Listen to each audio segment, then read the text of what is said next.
it is good to be back in Ann Arbor. Thank you, Christina, for that wonderful introduction. I also want to thank your president, Mary Sue Coleman,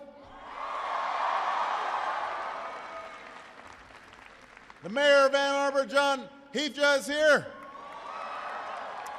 My outstanding Secretary of Education, Arnie Duncan, is in the house.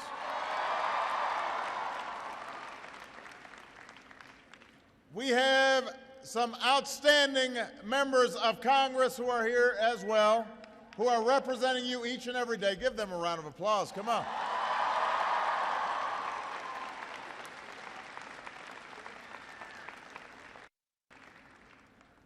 Now, I love you back.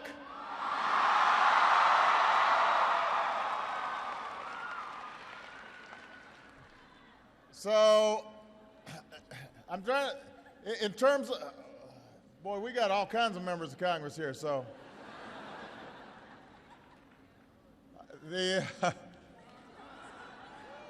Oh, where's Dinar? Oh. Denard Robinson's in the house.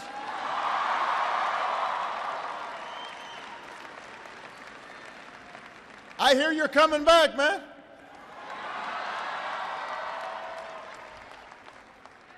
That is a good deal for Michigan.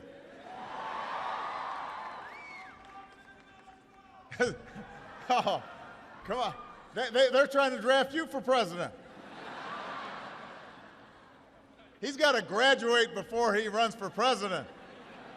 There's an age limit. Well, it is wonderful to be here. I want to thank all of you for coming out this morning. I know for folks in college, this is still really early. I remember those days. It is good to be in the home of the Sugar Bowl champion Wolverines.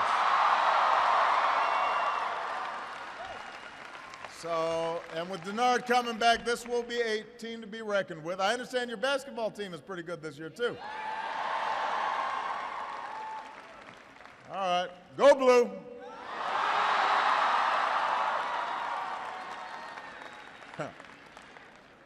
It's always good to start with an easy applause line. Look, the reason I'm here today, in addition to meeting Denard Robinson, is to talk with all of you about what most of you do here every day, and that is to think about how you can gain the skills and the training you need to succeed in this 21st century economy. And this is going to be one of the most important issues that not just you face, but this entire country faces. How can we make sure that everybody is getting the kind of education they need to personally succeed, but also to build up this nation? Because in this economy, there is no greater predictor of individual success than a good education. Today, the unemployment rate for Americans with a college degree or more is about half the national average. Their incomes are twice as high as those who don't have a high school diploma. College is the single most important investment you can make in your future. And I'm proud that all of you are making that investment.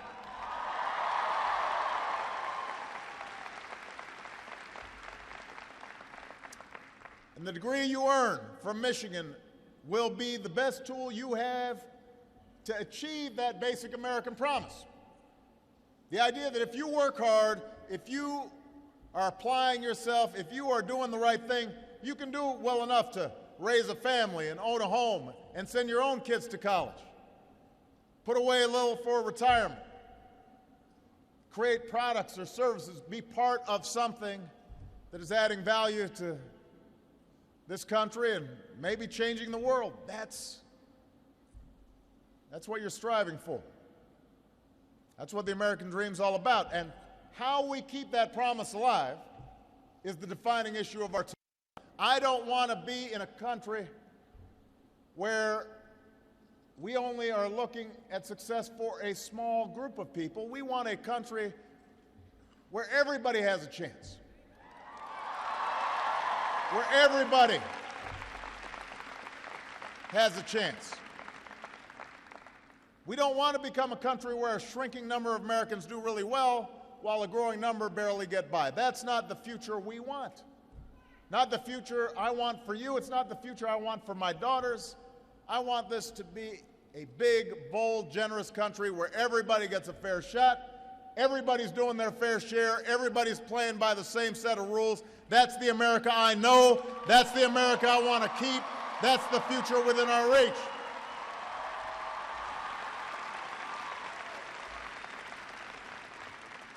Now, in the State of the Union on Tuesday, I laid out a blueprint that gets us there.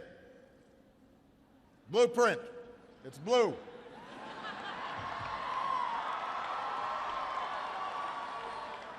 That's no coincidence. I planned it that way, Michigan. A blueprint for an economy that's built to last. It's an economy built on new American manufacturing, because Michigan's all about making stuff. If there's anybody in America who can teach us how to bring back manufacturing, it is the great state of Michigan.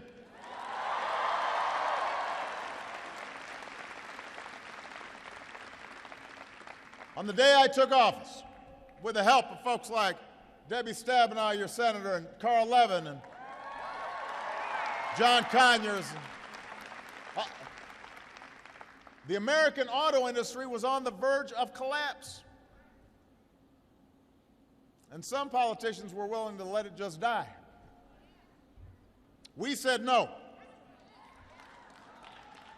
We believe in the workers of this state.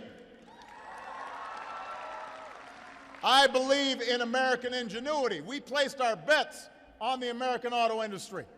And today, the American auto industry is back. Jobs are coming back.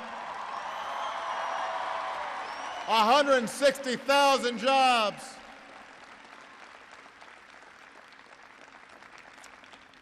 And to bring back even more jobs, I want this Congress to stop rewarding companies that are shipping jobs and profits overseas. Start rewarding companies who are hiring here and investing here and creating good jobs here in Michigan and here in the United States of America.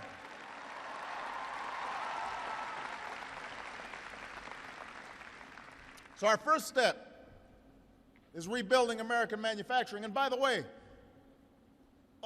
not all the jobs that have gone overseas are going to come back. We have to be realistic. And technology means that a larger and larger portion of you will work in the service sector as engineers and computer scientists. Oh, there we go. We got the engineering show. There you go. And entrepreneurs. So there's going to be a lot of activity in the service sector, but part of my argument, part of the argument of Michigan's congressional delegation, is that when manufacturing does well, then the entire economy does well. The service sector does well if manufacturing's doing well.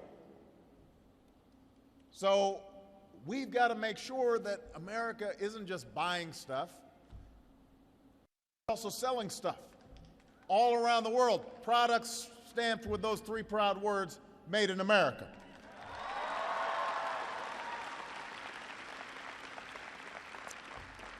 An economy built to last is also one where we control our energy needs. We don't let foreign countries control our energy supplies. Right now, America is producing more of our own oil than we were 8 years ago. That's good news. As a percentage, we're actually importing less than any time in the last 16 years. But I think young people especially understand this. No matter how much oil we produce, we've only got 2% of the world's oil reserves. And that means we've got to focus on clean, renewable energy.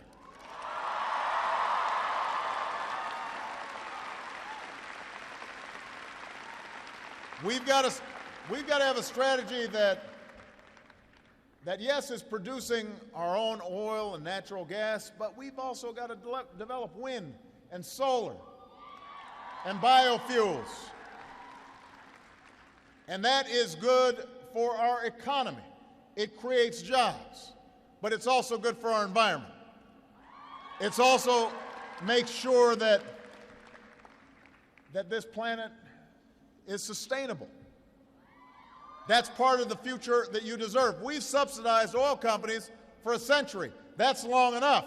Congress needs to stop giving taxpayer dollars to an oil industry that's never been more profitable and double down on a clean energy future that's never been more promising.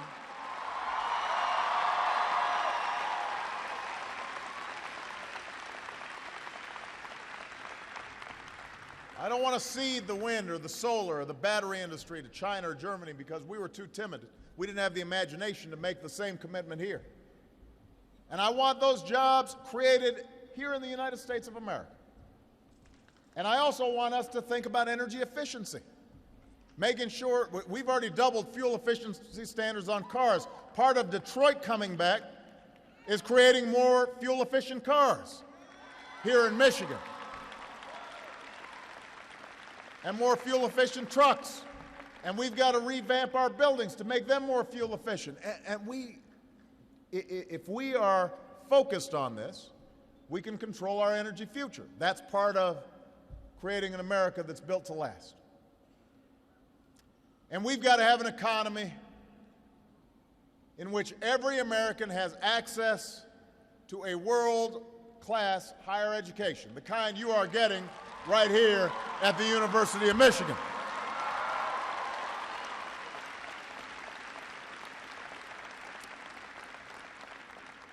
You know, my grandfather got the chance to go to college because this country decided that every returning veteran of World War II should be able to afford it.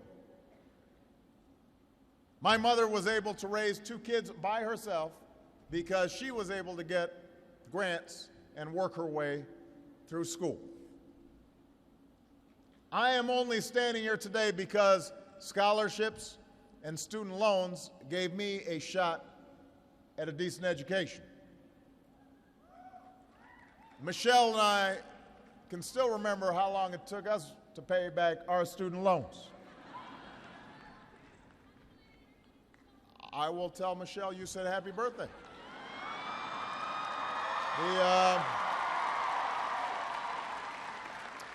But I just want all of you to understand, your president and your first lady were in your shoes not that long ago. We didn't come from wealthy families. The only reason that we were able to achieve what we were able to achieve was because we got a great education. That's the only reason. And we could not have done that unless we lived in a country that made a commitment to opening up opportunity to all people. The point is, this country has always made a commitment to put a good education within the reach of all who are willing to work for it, and that's part of what helped to create this economic miracle and build the largest middle class in history. And this precedes even college. I mean, we helped to begin the movement in industrialized countries to create public schools, public high schools, to understanding that as people were moving from an agricultural sector to an industrial sector, they were going to need training. Now we've moved to an information age, a digitalized age, a global economy. We've got to make that same commitment today. Now, we still have, by far, the best network of colleges and universities in the world. Nobody else comes close. Nobody else comes close.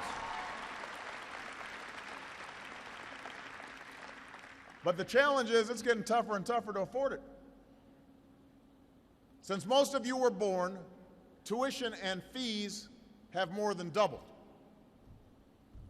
That forces students like you to take out more loans and rack up more debt. In 2010, graduates who took out loans left college owing an average of $24,000. That's an average. Are you waving because you owe $24,000 or?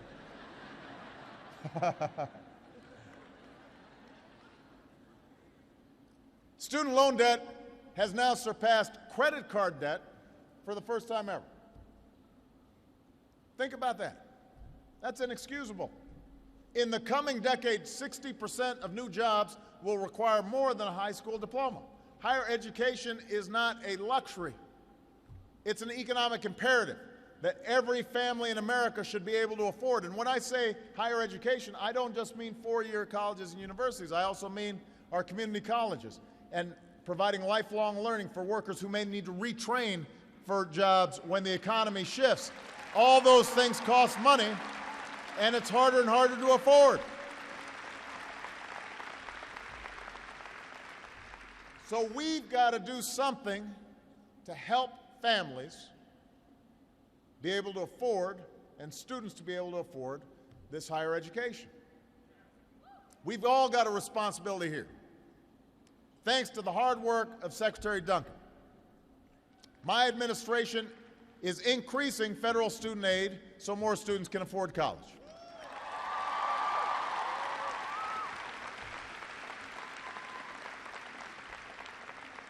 And one of the things I'm proudest of, with the help of all these members of Congress, we won a tough fight to stop handing out tens of billions of dollars in taxpayer subsidies to banks that issue student loans and shift that money to where it should go, directly to the students and to the families who need it.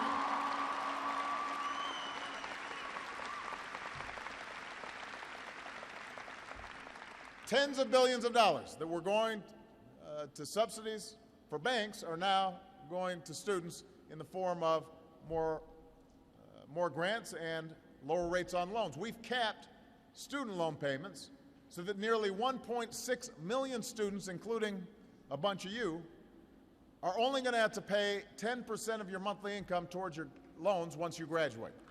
10% of your monthly income.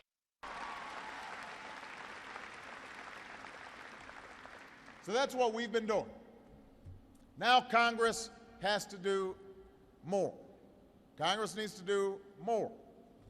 They need to stop the interest rates on student loans from doubling this July. That's what's scheduled to happen if Congress doesn't act. That would not be good for you. So you should let your members of Congress know, don't do that. Don't do it. Don't do it. They need to extend the tuition tax credit that we've put in place. That's saving some of you and millions of folks all across the country thousands of dollars. And Congress needs to give more young people the chance to earn their way through college by doubling the number of work-study jobs in the next 5 years.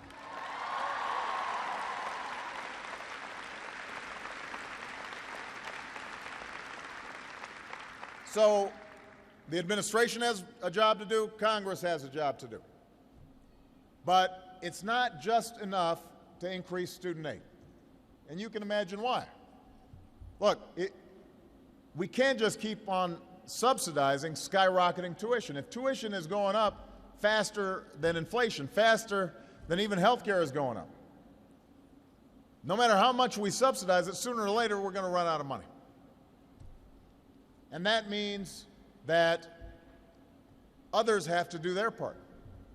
Colleges and universities need to do their part to keep costs down as well.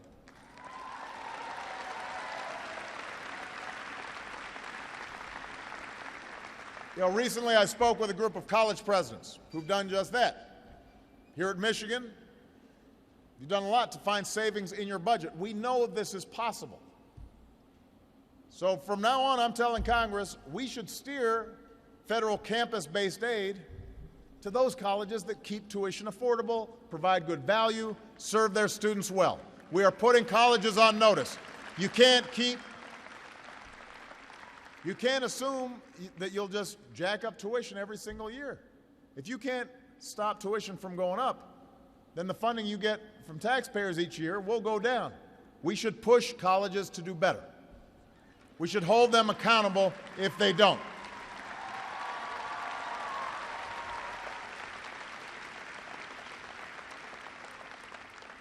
Now, states also have to do their part. I was talking to your president, and this is true all across the country. States have to do their part by making higher education a higher priority in their budgets.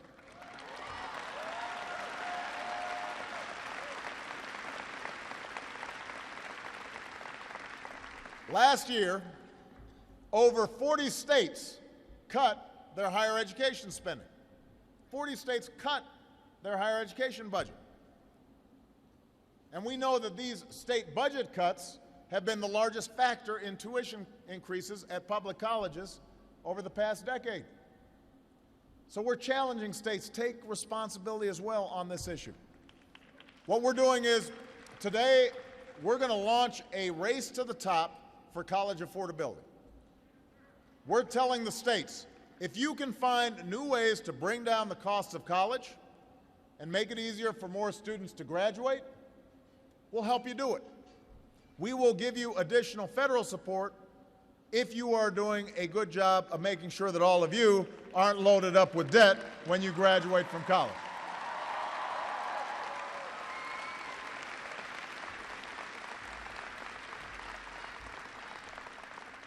And finally today, I'm also calling for a new report card for colleges. You know, parents like getting report cards. I know you guys may not always look forward to it. But we parents, we like to know what you're doing. From now on, parents and students deserve to know how a college is doing. How affordable is it? How well are its students doing? We want you to know how well a car stacks up before you buy it. You should know how well a college stacks up. We call this, one of the things that we're doing at the Consumer Finance Protection Board that I just set up with Richard Cordray is to make sure that young people understand the financing of colleges. He calls it know before you owe. Know before you owe. So we want to push more information out so consumers can make good choices, so you, as consumers of higher education, understand what it is that you're getting. The bottom line is that an economy built to last demands we keep doing everything we can to bring down the cost of college. That goes along with strengthening American manufacturing. It means we keep on investing in American energy. It means we double down on the clean energy that's creating jobs across this state and guaranteeing your generation a better future. And you know what else it means? It means that we renew the American values of fair play and shared responsibility. Shared responsibility. I talked about this at the State of the Union. You know, we've got to make sure that as we're paying for the investments of the future, that everybody's doing their part, that we're looking out for middle-class families and not just those at the top. Right, the first thing that means is making sure taxes don't go up on 160 million working Americans at the end of next month.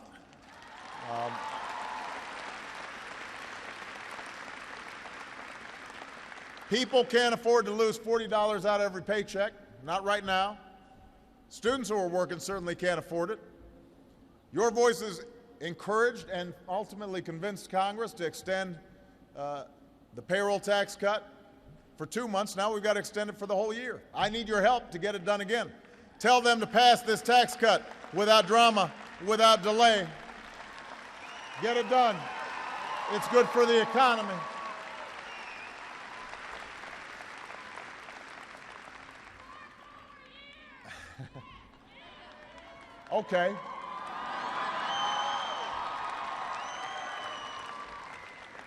Now, in the longer run, we're also going to have to reduce our deficit. We've got to invest in our future, and we've got to reduce our deficit. And to do both, we've got to make some choices. Let me give you some examples. Right now, we're scheduled to spend nearly $1 trillion more dollars on what was intended to be a temporary tax cut for the wealthiest 2% of Americans. It's not fair. A quarter of all millionaires pay lower tax rates than millions of middle-class households. Not fair. Warren Buffett pays a lower tax rate than his secretary. I know because she was at the State of the Union. She told me. Is that fair? No. Does it make sense to you? No. Do we want to keep these tax cuts for folks like me who don't need them? Or do we want to invest in the things that will help us in the long term, like student loans and grants, and a strong military, and care for our veterans, and basic research? Those are the choices we've got to make. We can't do everything. We can't reduce our deficit and make the investments we need at the same time and keep tax breaks for folks who don't need them and weren't even asking for them. Well, some of them were asking for them. I wasn't asking for them. We've got to choose. When it comes to paying our fair share, I believe we should follow the Buffett rule. If you make more than $1 million a year, and I hope a lot of you do after you graduate,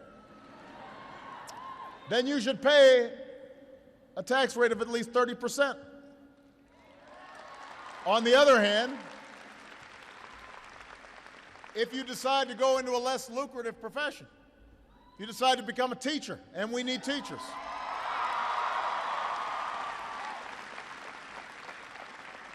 If you decide to go into public service, if you decide to go into a helping profession, if you make less than $250,000 a year, which 98% of Americans do, then your taxes shouldn't go up.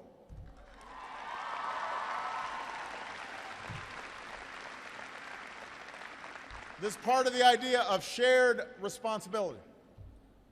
I know a lot of folks have been running around calling this class warfare. I think asking a billionaire to pay at least as much as his secretary in taxes is just common sense.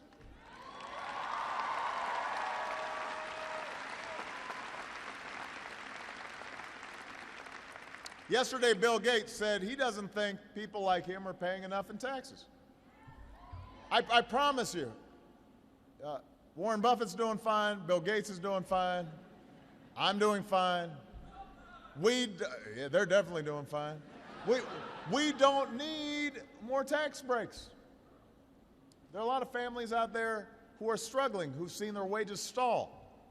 And the costs of everything from a college education to groceries and food have gone up. You're the ones who need that. You're the ones who need help. And we can't do both. You know, there have been some who've been saying, well, you know, the only reason you're saying that is because you're trying to stir people up, make them envious of the rich. People don't envy the rich. When people talk about me paying my fair share of taxes, or Bill Gates or Warren Buffett paying their fair share, the reason that they're talking about it is because they understand that, you know, when I get a tax break that I don't need, that the country can't afford, then one of two things are going to happen. Either the deficit will go up and ultimately you guys are going to have to pay for it, or alternatively, somebody else is going to foot the bill. Some senior who suddenly has to pay more for their Medicare, or some veteran who's not getting the help that they need readjusting after they have defended this country, or some student who's suddenly having to pay higher interest rates on their student loans. We do not begrudge wealth in this country. I want everybody here to do well. We aspire to financial success, but we also understand that we're not successful just by ourselves. We're successful because somebody started the University of Michigan. We're successful because somebody made an investment in all the federal research labs that created the internet. We're successful because we have an outstanding military that costs money. We're successful because somebody built roads and bridges and laid broadband lines. And these things didn't just happen on their own. And if we all understand that we've got to pay for this stuff, it makes sense for those of us who've done best to do our fair share. And to try to pass off that bill onto somebody else, that's not right. That's not who we are. That's not what my grandparents' generation worked hard to pass down. That's not what your grandparents and your great-grandparents worked hard to pass down. We've got a different idea of America, a more generous America.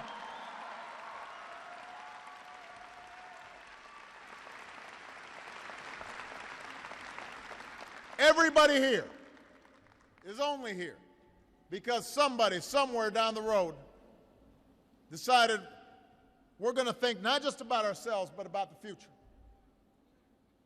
We've got responsibilities, yes, to ourselves, but also to each other. And now it's our turn to be responsible. Now it's our turn to leave an America that's built to last. And I know we can do it. We've done it before, and I know we can do it again because of you. When I meet young people all across this country with energy and drive and vision, despite the fact that you've come of age during a difficult, tumultuous time in this world, it gives me hope. You inspire me. You're here at Michigan because you believe in your future. You're working hard. You're putting in long hours, hopefully some at the library. Some of you are balancing a job at the same time. You know that doing big things isn't always easy, but you're not giving up. You've got the whole world before you.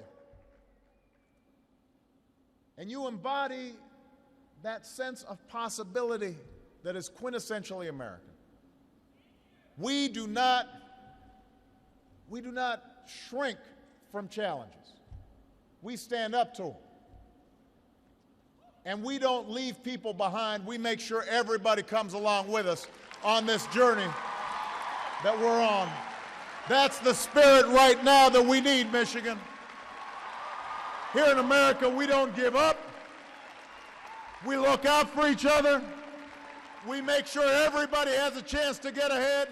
And if we work in common purpose, with common resolve, we can build an economy that gives everybody a fair shot, and we will remind the world just why it is that the United States of America is the greatest nation on earth. Thank you, everybody. God bless you. God bless the United States of America.